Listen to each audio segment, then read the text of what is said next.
And in the interim, he was quite ill and sick. And Aisha radiallahu anha says, one day, Allah sent to him two angels. One at his feet and one at his blessed head. Sallallahu alayhi wasallam. The one asks the other, what is wrong with him? So the other says, there is a spell that has been cast on him, which means magic. Matbubun, that's the word used. Magic. So the first one says, who did it? So the name comes about, and this is obviously by revelation. The name of the person was Labid ibn al-A'sam al-Yahudi. And so he says, what did he do?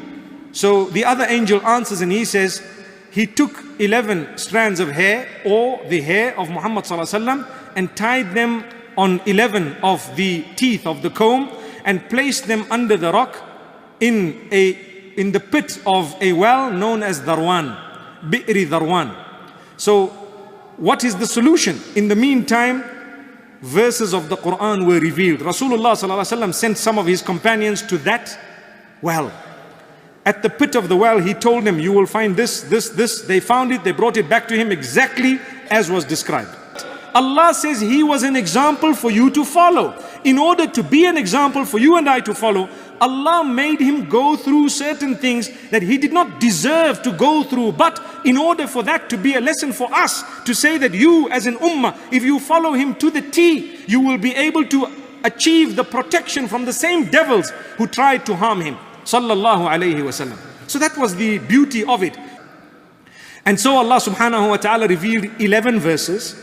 The first were the verses of surah, the first surah and then the next surah. قُلْ أَعُوذُ بِرَبِّ الْفَلَقِ, that is surah al-Falaq. And then قُلْ أَعُوذُ بِرَبِّ النَّاسِ, that is surah al-Nas. The total of 11 verses between the two surahs. As he read one verse, he released one knot. He read another verse, he released another knot. By the time he completed all 11 verses, he had released all the knots and he was completely and totally cured. And this was taught to us from that day, that if you would like protection from anything superstitious, the devils, the evil eye, no matter what it is, you need to read in advance. Don't wait for something to happen. Read in advance every morning and evening. These two surahs, Falaq and Nas, thrice each. Morning and evening, no matter what, every single day of your life. And it will result in a metal armor around you. You add to that what is known as Ayatul Kursi. I'm sure you would know what I'm speaking about. Certain verses of surah al-Baqarah. We ask Allah subhanahu wa ta'ala to protect us all.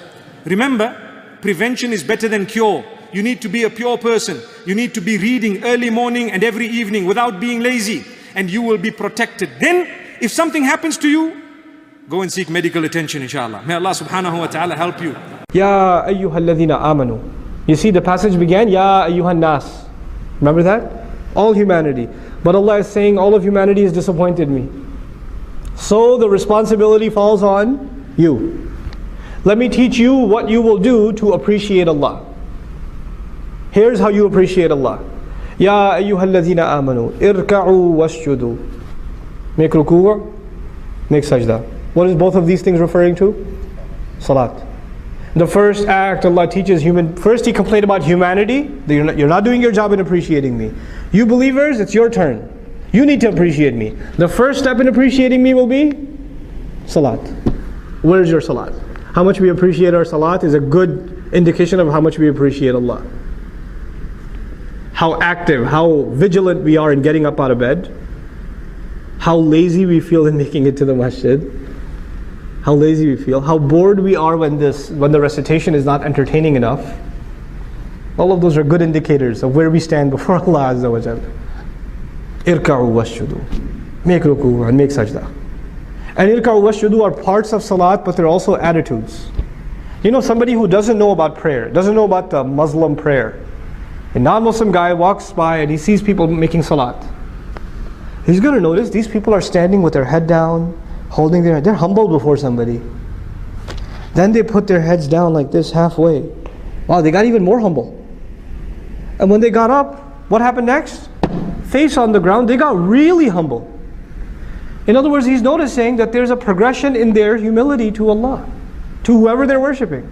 They're getting even more and more and more subservient. This seems like they're appreciating their master, and then they appreciated him more, and they appreciated him even more. The progression of salat itself teaches us that we're supposed to evolve, grow in our humility to Allah. That's a really important point, especially if it has to do with Islamic work. You know what happens with people when they get involved with Islamic work? I'm no exception. All of us can be victim to this.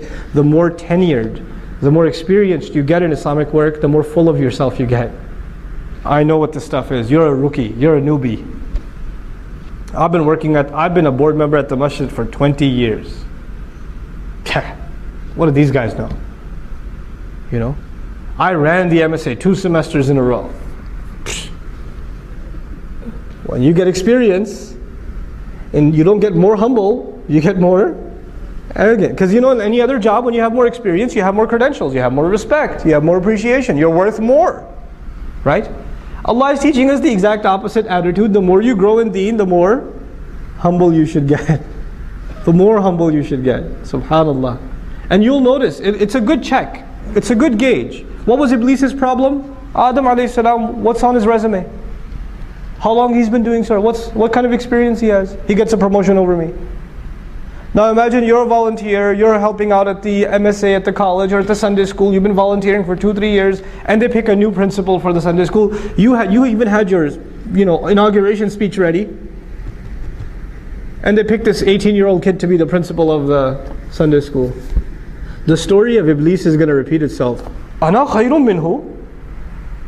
What do you mean him? I got the experience, man.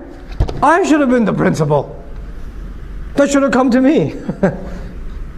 The story repeats itself. It's not just a story that happened a long time ago. You know? So this idea, that as the more we serve, the more we're going to become humble. The extreme of humility was shudu. Then from there, because these two things still in the end, in essence, refer to salat. They refer to salat. What about in between the salawat? وَاعْبُدُوا رَبَّكُمْ, and enslave yourselves and worship your master. In other words, now that ruku' and sajda is done, that's not the only ibadah. You understand ibadah is more than that. Ibadah is an attitude. I'm a slave. I'm here to serve. Ibadah is how I walk, how I talk, how I think about myself, how I think about others. Your entire attitude gets transformed because of prayer. Prayer is actually a very big part of a Muslim's personality, not just our behavior. Prayer, we think of it as a behavior. But prayer actually, the daily salawat, they're supposed to have a really direct effect on how we think. Our attitudes, our thought process, our mentality. Between Dhuhr and Asr, my thoughts are going to be impacted by the Dhuhr prayer. Between Asr and Maghrib, my thoughts, my priorities are going to be impacted by the Asr prayer. It's the way a Muslim carries himself as a abd. That's shaped. That's what the salawat do.